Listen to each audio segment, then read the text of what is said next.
wa taala dan dikumpulkan bersama Rasulullah sallallahu alaihi wasallam.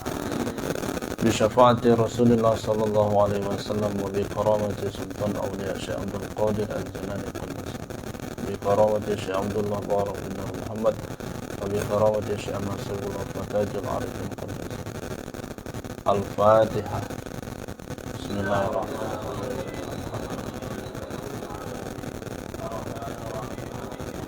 Iyyaka na'budu wa iyyaka nasta'in.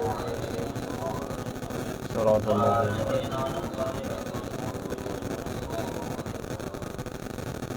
Jadi cuma dua aja. Berarti dua itu enggak ya? Hah? Sakit? Ya udah. Ini, nah, satu, dua ini nanti saya titipin aja ya. Dah.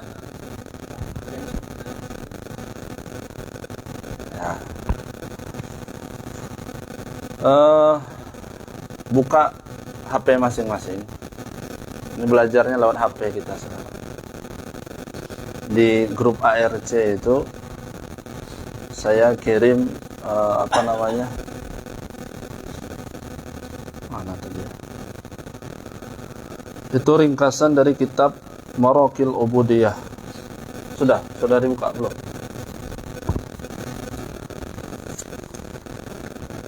Kalau nggak kebuka nggak ada paket bro.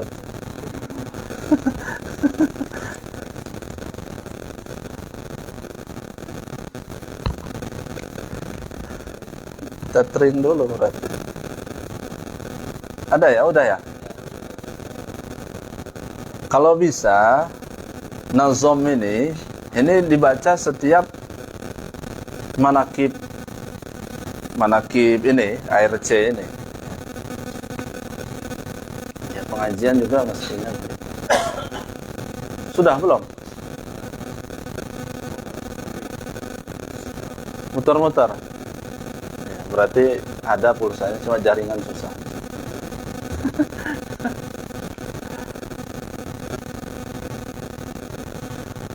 Sama-sama.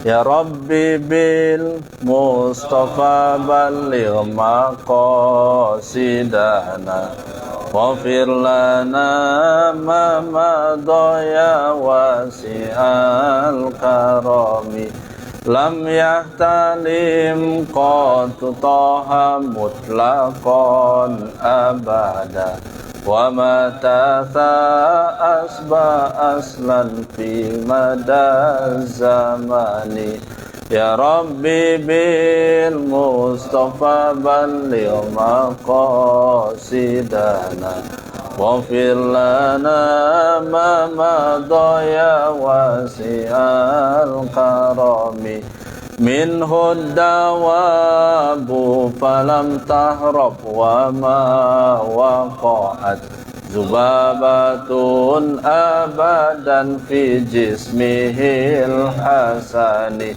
ya Rabbi bil Mustafa balligh maqasidana waghfir lana ma madha ya wasi'al karami bi khalfihi ka'ama min ru'yatun thabatat wa la yura athru bawlin minhu fi alani ya Rabbi bil Mustafa balligh maqasidana waghfir lana ma madha ya wasi'al karami wa qalbuhu lam yanam wal ainu qad na'asat wa la yara zillahu fi syamsi zufatini ya Rabbi bil Mustafa balligh maqasidana waghfir lana ma madha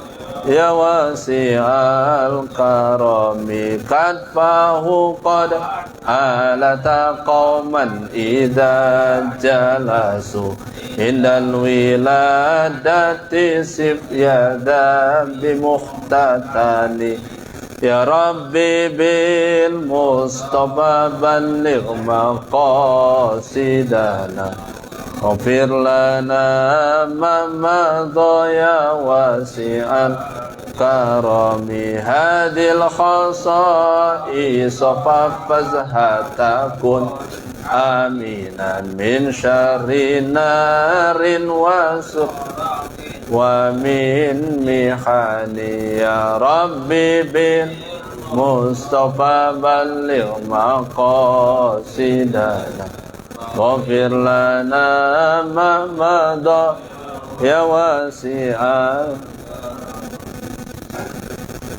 sallallahu alaihi. Karena juga masih dalam suasana Maulid, maka ada baiknya kita juga membaca puji-pujian kepada Rasulullah sallallahu alaihi wasallam. Lam yahtalim qattun toha mutlaqan abadan. Lam yahtalim, tidak pernah Rasulullah itu berihtilam. Apa itu ihtilam? Mimpi basah. Toha adalah julukan, nama lain dari Rasulullah. Jadi Rasulullah itu punya banyak nama julukan, antara lain Yasin, ala Yasin Habibillah, dan antara lain juga Toha, ala Toha Rasulillah.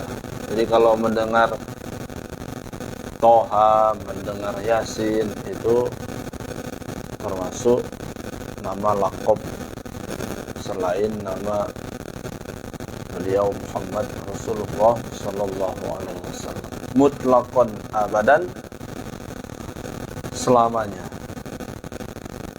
baik sebelum maupun setelah menjadi Rasulullah sallallahu alaihi wasallam. Itu keistimewaan Rasulullah yang pertama. Dan itu didasari dengan hadis-hadis, bukan hanya syair-syair saja. Ada keterangan hadis yang menjelaskan tentang itu. Berbanding balik dengan kita. Kalau kita pening kepala kalau seminggu nggak ihtilam. Apalah ini nggak mimpi-mimpi. Apalagi yang belum berkeluarga. Kalau bisa mimpi walaupun sebentar. Itu satu. Kalau bisa santri Arafah itu hafal azam. Wa ma tatha'aba aslan fi mada zaman. Wa ma, dan juga beliau tidak tatha'aba. Tatha'aba yatatha'abu. Apa itu tatha'aba? Tidak pernah menguap aslan fi mada zaman, sepanjang masa. Jadi Rasulullah itu keistimewaan yang kedua, Rasulullah tidak pernah apa? Menguap. Bahasa lain dari menguap apa? Angop. Beda dengan kita. Kalau kita di mana-mana dan kapan saja. Kantor, nguap. Jangankan setelah makan, sebelum makan nguap. Kemudian di pasar nguap, di masjid nguap, di musola nguap. Jangankan di masjid, gotong royong nguap. Kok nguap? Saking capeknya. Jadi baik ihtilam maupun menguap itu ada unsur bisikan dari syaitan. Nah, Rasulullah keistimewaan yang kedua, bahwa beliau sepanjang masa tidak pernah menguap, tidak pernah. Minhud dawabu, dan tidak ada satupun binatang-binatang falam tahrab, yang melarikan diri, wama waqa'at, ketika bertemu dengan beliau atau ketika Rasulullah itu berjalan. Kalau Rasulullah berjalan, ada binatang, maka binatang itu sama sekali tidak melarikan diri. Kenapa binatang tidak melarikan diri? Karena begitu dia menikmati kehadiran sosok Rasulullah sallallahu alaihi wasallam. Jadi kalau seandainya ada kucing di samping Rasulullah, tahan kucing itu enggak lari. Baru dia pergi kalau Rasulullah itu pergi. Beda dengan kita. Cing cing cing cing cing cing. Lari dia. udah basah mulut, cing cing cing cing cing cing cing, mau ngasih, bukan mau nimpuk, mau ngasih makanan, lari dia, tahu dia mana wajah api, mana wajah yang padam halus. Jadi itu ketiga keistimewaan Rasulullah sallallahu alaihi wasallam, bahwa tidak ada satupun binatang yang lari dari Rasulullah sallallahu alaihi wasallam. Zubabatun abadan fi jismihil hasan. Nah, ini mumpung ingat sebelum masuk yang keempat ini, kan sholawat itu banyak ya, ada sholawat Sintud Duror, ada sholawat Iba, ada sholawat Berzanji. Itu salah satu sebab pengarang sholawat Berzanji itu membuat puji-pujian karena saat itu beliau itu sakit ukurannya parah. Karena dalam keadaan sakit yang parah, akhirnya beliau membuat puji-pujian syair. Selesai dari buat puji-pujian syair itu sembuh. Jadi orang yang memuji, umat yang memuji Rasulullah itu bukan hanya sembarang puji-pujian. Di situ memiliki hikmah yang sangat luar biasa. Jangankan bersolawat, membaca pujian Rasulullah saja memiliki dampak yang besar untuk diri kita. Seperti binatang tadi. Bagaimana mungkin binatang itu akan lari? Wa kaifa tad'u ila dunya daruratan. Sebab dunia ini ada karena adanya Nur Muhammad. Adanya pohon karena adanya Nur Muhammad. Adanya air karena adanya Nur Muhammad. Adanya binatang karena adanya Nur Muhammad. Termasuk adanya diri ini karena ada Nur Muhammad. Bagaimana mungkin binatang itu akan lari? Sebab dia dari Nur Muhammad.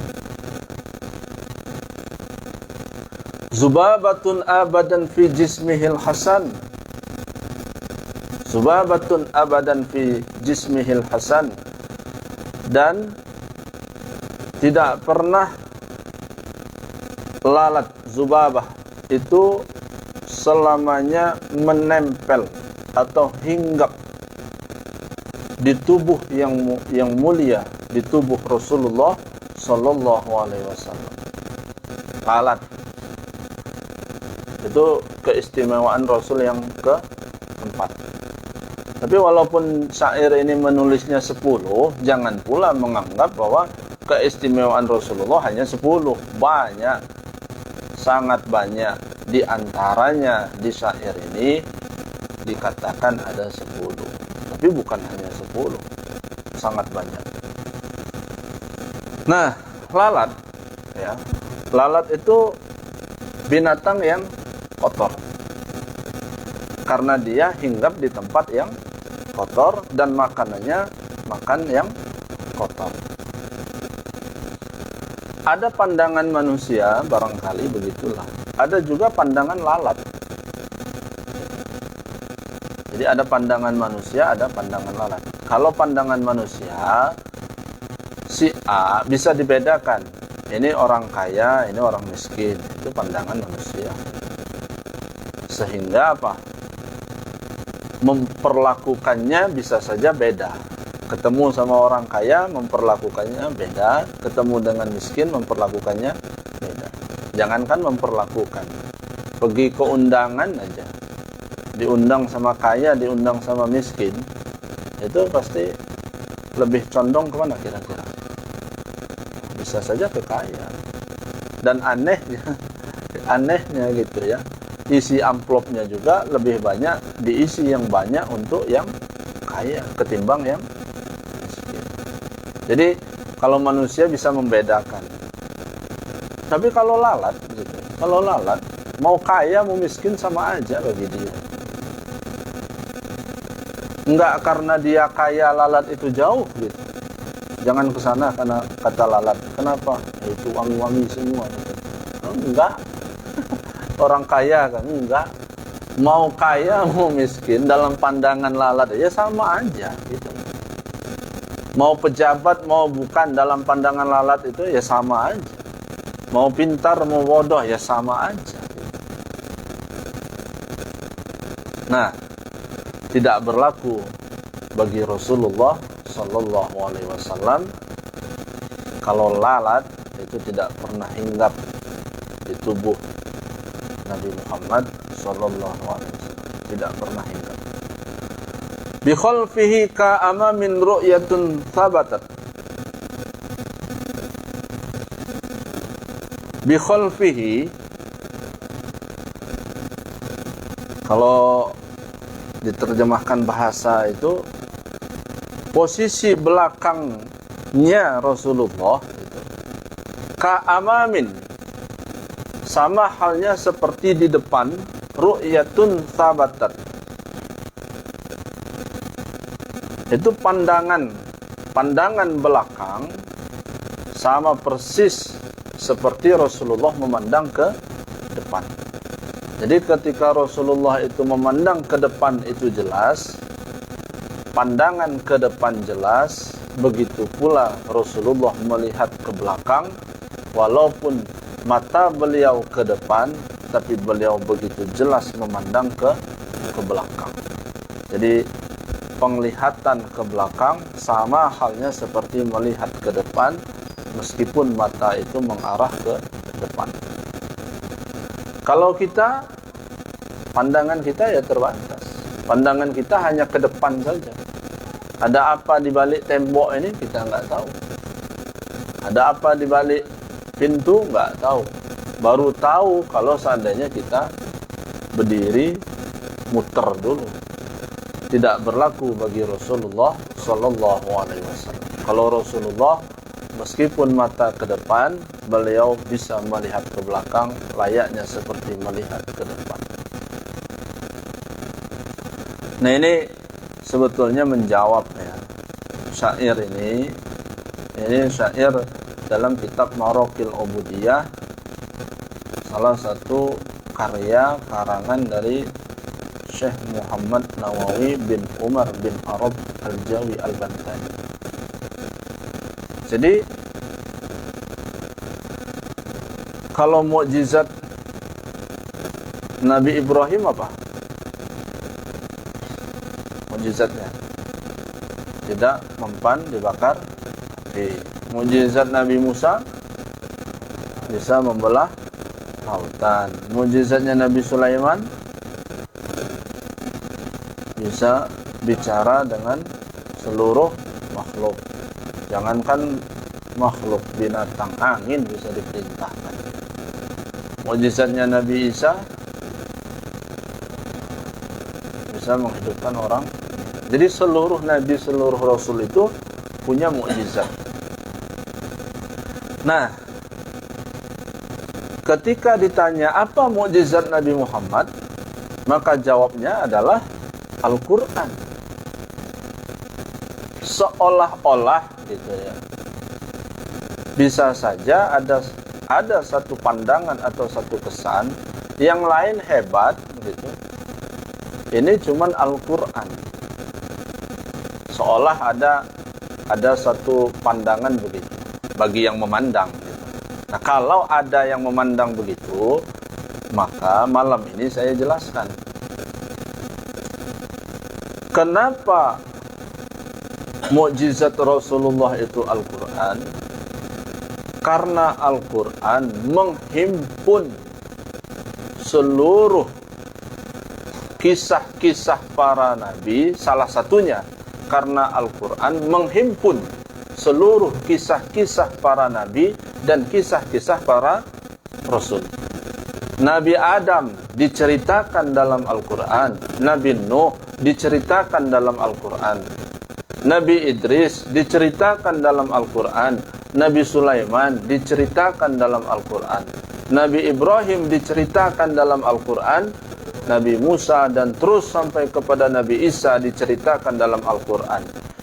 Itu sebetulnya isyarat, memberikan isyarat bahwa Rasulullah memiliki seluruh mukjizat yang ada pada para nabi dan para rasul. Kalau Nabi Ibrahim tidak mempan dibakar oleh api, maka Rasulullah pun punya mukjizat seperti itu. Kalau Nabi Musa bisa membelah lautan, maka Rasulullah pun punya mukjizat seperti itu. Kalau Nabi Sulaiman bisa bicara dengan seluruh makhluk, maka Rasulullah pun punya mukjizat seperti itu. Kalau Nabi Isa bisa menghidupkan orang yang meninggal, Rasulullah pun bisa seperti itu. Nah, itu artinya apa? Artinya seluruh mukjizat para nabi, seluruh mukjizat para rasul ada pada diri Rasulullah sallallahu alaihi wasallam, dihimpun disebut Al-Qur'anul Karim. Wala yura athru baulin minhu fi alan. Dan ketika Rasulullah buang hajat, baik kecil maupun besar, wala yura, tak ada nampak sama sekali athru baulin, bekas ketika Rasulullah habis buang hajat, minhu fi alan, di permukaan bumi. Jadi ketika Rasulullah itu buang hajat, itu bekasnya itu hilang, tidak nampak. Itu keistimewaan yang keberapa itu? 6, ya. Wa qalbuhu lam yanam wal ainu qad na'asat. Dan selanjutnya wa qalbuhu, dan hati Rasulullah, qalbu Rasulullah lam yanam, itu tidak pernah tidur. Wal ainu qad na'asat, meskipun matanya mengantuk, meskipun matanya terlelap, walaupun mata terpejam, walaupun mata ngantuk, walaupun mata tidur, hati Rasulullah wa qalbuhu lam yanam, hatinya enggak pernah tidur. Lain dengan kita. Kalau kita kebalikannya, mata melihat, hati tidur. Pas ngaji, saling bersinergi antara mata dengan hati. Kata hati sama mata, lanjut, kata dia. Wala yara zillahu fi syamsi zufatini fatoni. Dan keistimewaan Rasulullah yang selanjutnya adalah wala yara zillahu fi syamsi. Ketika Rasulullah itu lewat disinari oleh matahari, itu bayangannya tak nampak. Zufat ini, meskipun itu dilihat oleh orang yang cerdas sekalipun. Jadi nggak ada bayangan. Kalau kita selalu ada bayangan, perwakilan. Pas ada acara, bayangannya yang hadir. Bapaknya yang diundang, anaknya yang datang. Pak Yasinan nanti, ya, kata bapaknya. Pas maghrib, nak, kamu yang pergi. bukan bayangan matahari aja, bayangan diri udah muncul. Katfahu qad alata qauman idza jalasu. Ketika Rasulullah itu duduk bersama, maka Rasulullah pundaknya sedikit lebih tinggi dibandingkan dengan yang sampingnya atau sebelahnya. Itu menunjukkan apa? Isyarat kedudukan. Tapi nggak berlaku bagi kita. Jangan pula gara-gara kita dengar ini tinggi-tinggiin gitu. Mentang-mentang waketum gitu kan. Tinggi-tinggiin umpama. Indal wiladati sibyaza bi mukhtatani. Keistimewaan yang berikutnya, ketika Rasulullah lahir sudah dalam keadaan di khitan. Itu salah satu keistimewaan pada diri Rasulullah sallallahu alaihi wasallam. Hadil khasa'isa, semuanya keistimewaan ini, fahfadha takun aminan, hendaknya dipahami, dihafalkan bait-baitnya ini, min syarrin narin wasurrakin wa min mihan, agar apa? Mendapat rahmat, terhindar dari bencana, kebakaran, pencurian, dan cobaan-cobaan yang lain. Jadi ini ilmu.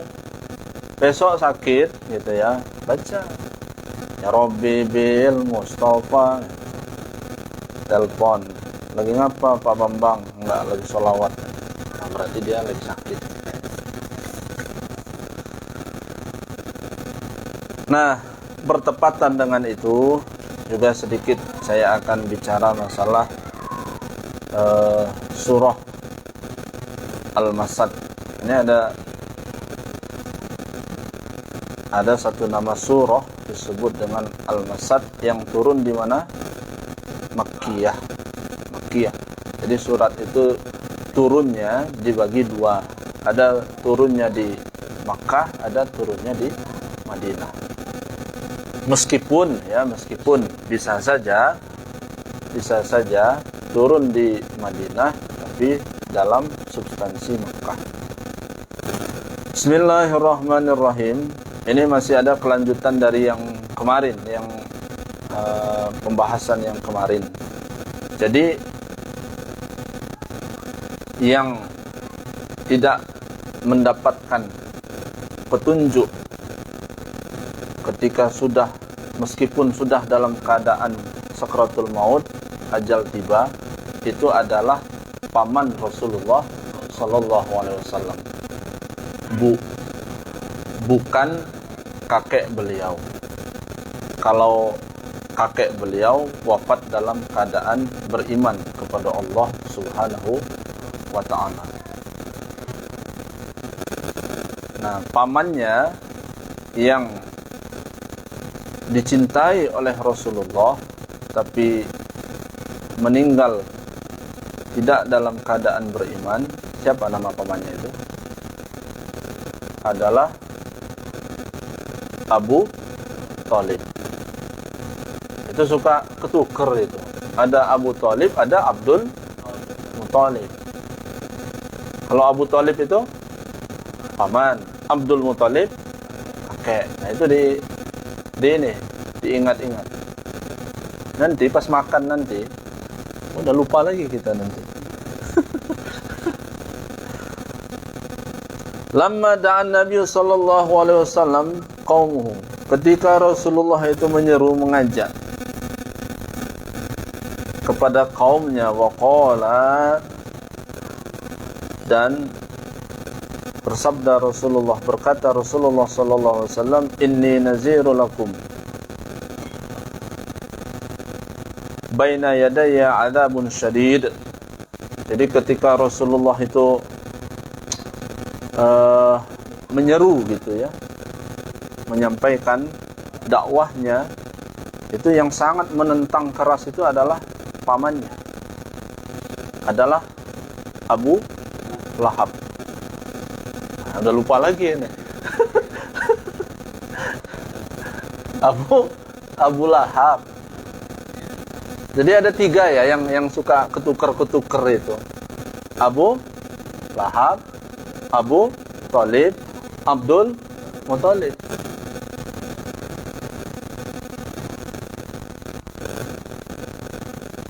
Nah, pamannya ini yang apa ini? Yang apa namanya? Yang menentang keras dakwah adalah Abu Lahab. Kalau yang paman satunya, yang Abu Thalib itu mendukung tapi tidak beriman. Nah, tidak berimannya itu kenapa? Tidak berimannya itu karena saking sayangnya dengan Rasul.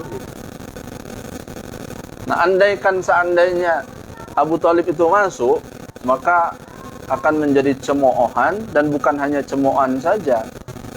Maka semua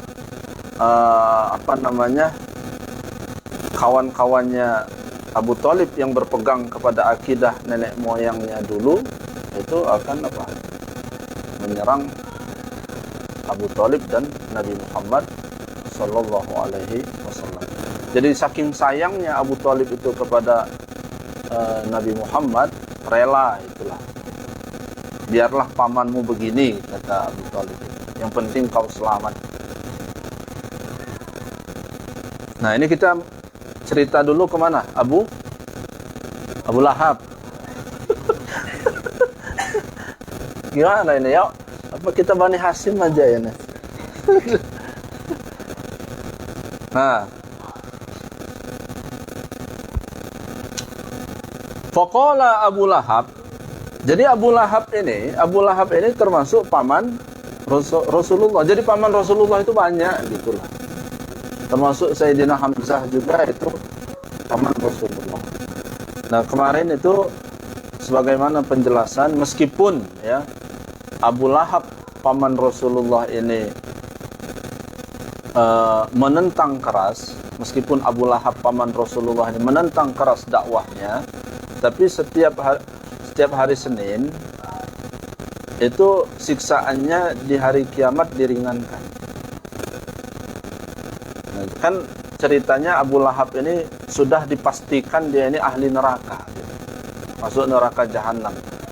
Dan itu sudah diabadikan dalam Al-Quran. Tabbat yada abi lahabi wa tab ma aghna anhu maluhu wa ma kasab sayasla naran dzatal lahab wa imra'atuhu hammalatal hatab fi jidha hablum min masad. Jadi ahli neraka. Tapi meskipun demikian, dalam satu keterangan wa yukhaffafu anhu yaumal itsnain, Abu Lahab walaupun dia disiksa, dimasukkan ke dalam neraka, setiap hari Senin itu siksaannya diringankan gara-gara ketika Rasulullah lahir, Abu Lahab turut bergembira.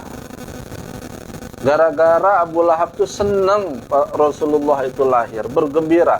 Kan waktu itu Rasulullah masih bayi, dan Abu Lahab nggak kepikiran, belum terpikir bahwa Nabi Muhammad ini akan menjadi seorang Rasul, belum terpikir Muhammad ini akan mendakwahkan agama Islam, belum terpikir Muhammad ini akan menentang atau membawa ajaran baru. Versi Abu Lahab gitu. Nah, saking senangnya sampai-sampai apa? Sampai-sampai budaknya Abu Lahab itu dimerdekakan. Udah katanya, kamu temui Aminah, urus Aminah. Dia sekarang sedang melahirkan. Nah, hanya gara-gara senang itulah wa yukhaffafu, diringankan siksaannya di hari Senin.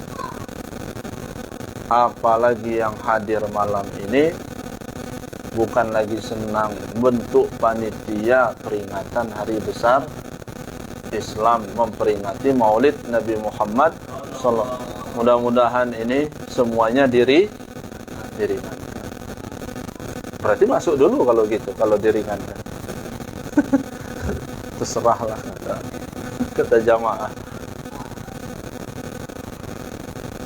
Nah, bagaimana?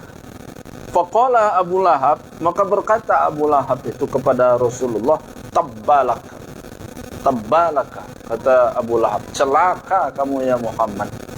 Karena Nabi Muhammad ini apa? Selalu mendakwahkan, dihalangi makin gencar dakwahnya. Ditutup, diembargo, makin kuat pengikutnya. Tabbalaka, celaka engkau ya Muhammad, kata Abu Lahab. Alihada dakwatuna, apa begini ajakanmu kepada kami? Kami dikumpulkan ini begini maksudnya, ingin mengikuti ajakanmu, kata Abu Lahab. Nazala, maka turunlah setelah begitu kejadian itu, turunlah apa? Satu surat, tabbat yada abi lahabil wattab. Tabbat, celaka engkau. Langsung dibalas lagi oleh Allah. Tabbat, celakalah engkau.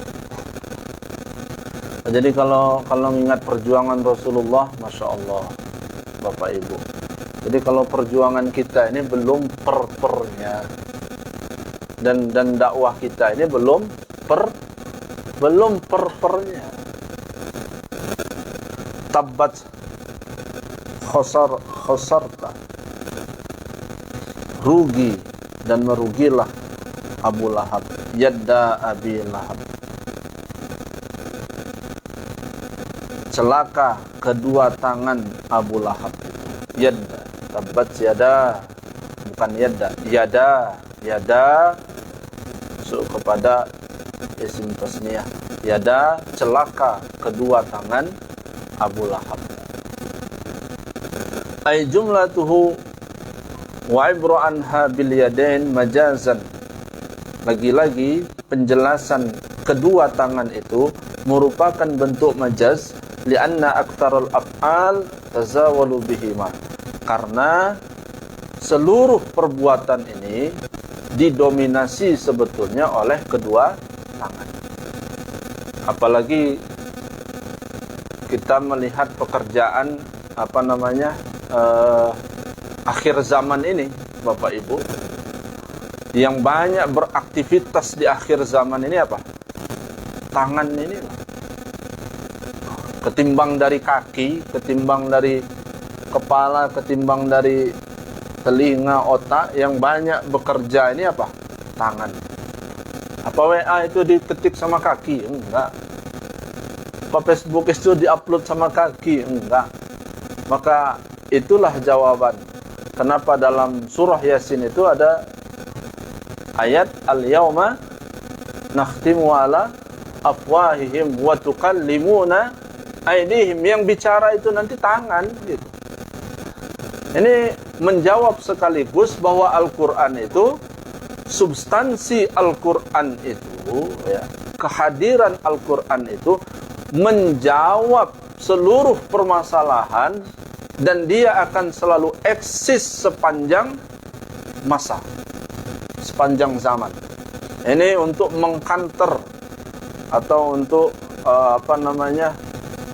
menjawab. Jadi kalau ada orang yang beranggapan atau berpikiran Al-Quran itu sudah nggak relevan lagi, Al-Quran itu perlu diperbaharui, oh itu otak-otak jahiliyah yang kayak gitu. Al-Quran itu nggak butuh diamandemen, Al-Quran itu nggak butuh diperbaharui. Yang perlu diperbaharui itu otak manusia, itu yang perlu di-refresh ulang itu. Kalau Al-Quran, dia berlaku sepanjang zaman, tidak perlu diperbaharui, tidak perlu.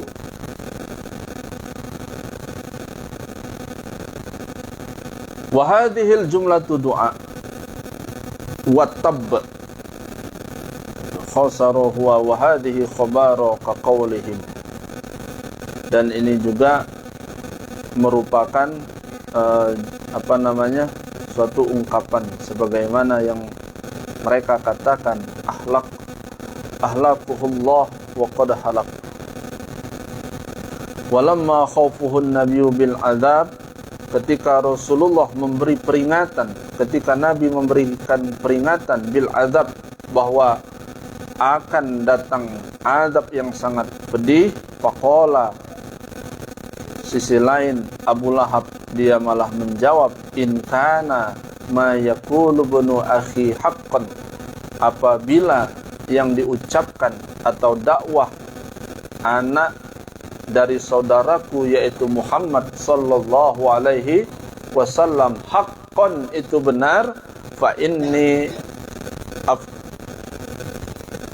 minhu bimalin, maka akan aku halangi dengan hartaku wa walidi, dan juga dengan generasi keturunanku, dengan kelompokku, dengan keturunanku. Jadi kalau memang benar apa yang dikatakan oleh Rasulullah bahwa akan adanya azab yang amat pedih karena mereka menghalangi dakwah Rasulullah, kata Abu Lahab, tenang aja, siksaan itu bisa kita counter katanya, bisa kita hadapi dengan harta.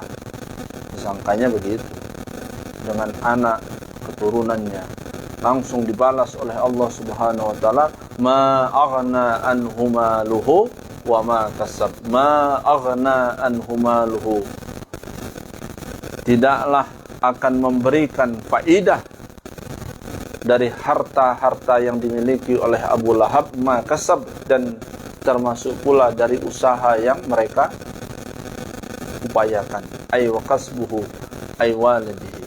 Wa aghna bimakna yughni, aghna di sini bimaknanya adalah mughni. Sayasla naron zata lahab, dan suatu saat dan kelak, ya, sayasla naron zata lahab, dan kelak ia akan dimasukkan ke dalam api yang bergejolak. Lahab, coba sama-sama ikuti. Lahab. Lagi. Jadi kalau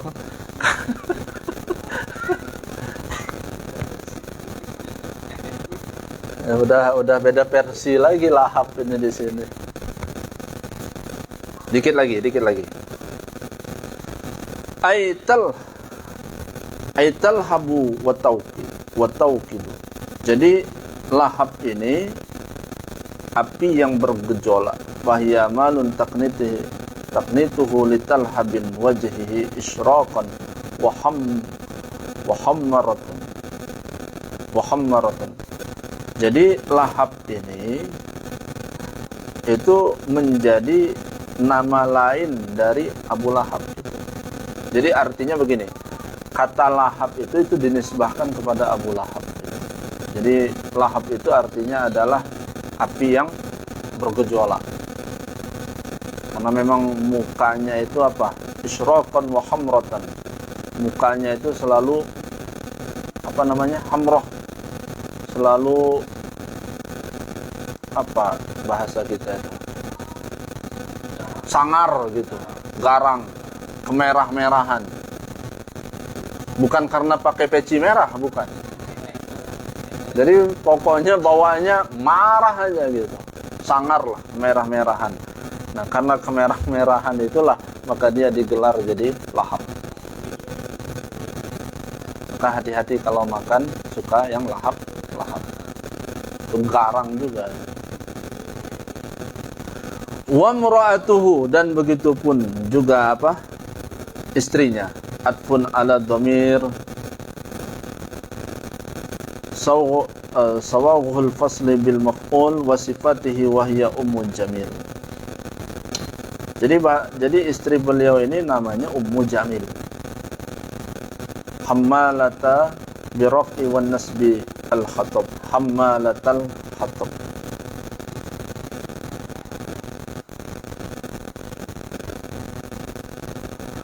Asyuku was-sa'dani talqihu fi tariqin Nabi sallallahu alaihi wasallam. Jadi hammalatal hatab ini dibacanya dua, bi raf'i wan nasbi, bisa dibaca rafa, bisa dibaca nasab. Hammalatal hatab atau hammalatul hatab. Fi jidiha, yang nanti di jidi apa itu? Lehernya itu, ya. Unukuha hablun mim masad, itu nanti akan dikalungkan. dengan apa? Dengan kayu bakar, melilit. Nah, jadi ikhwan akhwat rahimakumullah, ketika Rasulullah akan berdakwah, maka yang paling terdepan menentang itu antara lain yang sangat garang saat itu adalah Abu Lahab dengan istrinya. Dan itu bukan menentang lewat ucapan saja, sampai terjun ya, sampai terjun ke apa namanya? Ke tempat wilayah yang didakwahi oleh Rasulullah sallallahu alaihi wasallam. Dan kenapa dikatakan begitu? Asyuku was-sa'dani talqihu fi tariqin Nabi sallallahu alaihi wasallam, karena ketika Rasulullah mau berjalan, mau melewati itu sudah dihadang dengan kayu bakar. Dan kayu bakar yang menghadang itulah yang nanti akan membinasakan Abu Lahab beserta dengan istrinya. Bapak Ibu yang dimuliakan Allah Subhanahu wa taala, terakhir yang ingin saya sampaikan, sebagaimana tadi manqobah tadi sudah dibacakan, isi dari manqobah itu adalah memberikan gambaran bagaimana kepribadian Tuan Syekh Abdul Qadir Al-Jilani, bagaimana kepribadian beliau. Dan kepribadian itu mutlak mesti ada pada seorang salik. Maka digambarkan itu bahwa ada sifatnya Sayyidina Abu Bakar, ada sifatnya Sayyidina Umar, ada sifatnya Sayyidina Utsman, ada sifatnya Sayyidina Ali, gitu kan. Nah, artinya apa? Dari 4 sifat Rasulullah, siddiq, amanah, tabligh, fatonah, itu melekat, mesti melekat kepada seorang salik. Jujur aja tapi nggak amanah, nggak bisa. Amanah aja tapi nggak fatonah, nggak bisa juga. Nggak arif. Fatonah itu bukan hanya sebatas cerdas, tetapi dia mesti arif, bisa menempatkan posisi mana porsinya. Apalagi orang salik, orang yang belajar thariqah, dia belajar mana ilmu ketuhanan, mana ilmu hakikat, mana ilmu zahir. Pintar-pintarlah menempatkan posisi ilmu itu. Nah, ini ada satu hikmah yang mendalam ini sebetulnya, sebelum ini ditutup. Kenapa pamannya Rasulullah, Abu Lahab ini, itu tidak beriman? Kira-kira apa? Mungkin Pak Karsal bisa jawab. Nah, biar cepat selesai pengajian ini.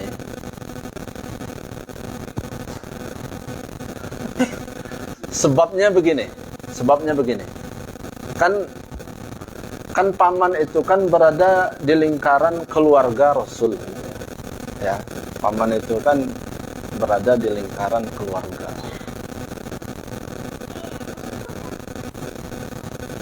Jadi Abu Lahab paman, Rasulullah disebut apa? Ponakan. Itu kan dekat, sangat dekat. Nah, kenapa orang luar bisa memuliakan Rasulullah sementara di lingkaran di dalam itu kok malah tidak beriman? Salah satunya adalah Abu Lahab. Nah, salah satu hikmah yang ada di dalamnya, jadi begini. Terkadang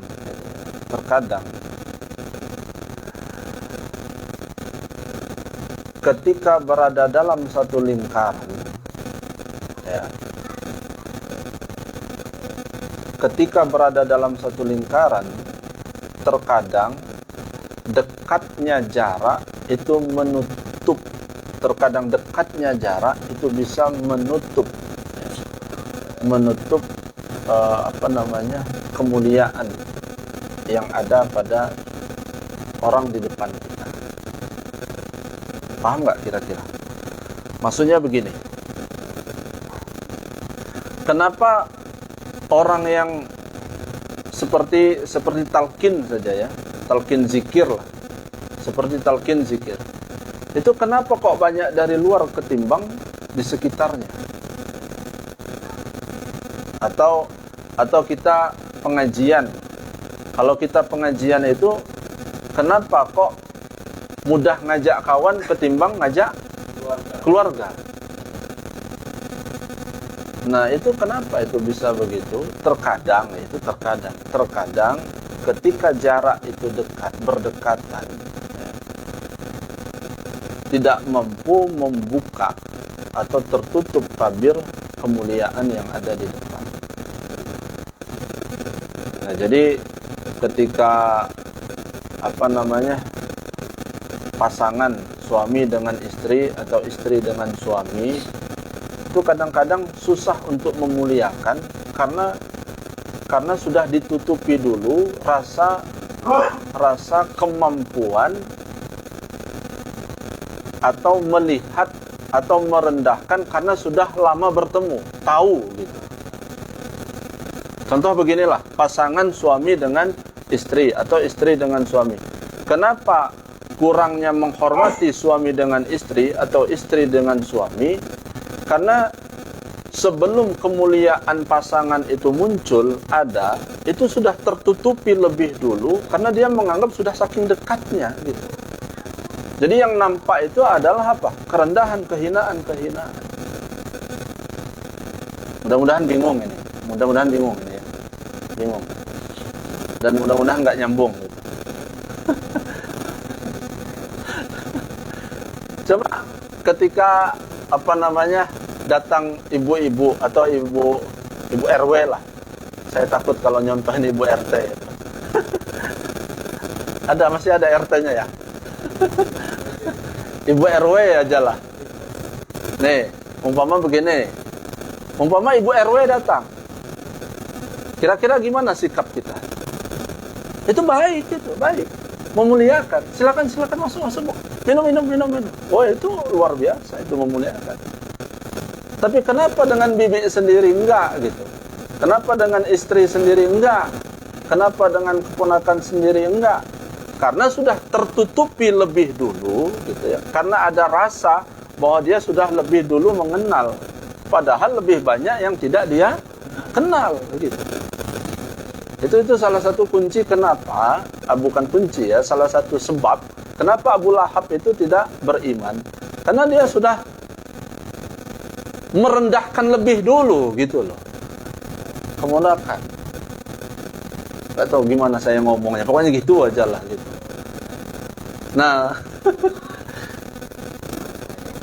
Nah, begitu pula lah ya.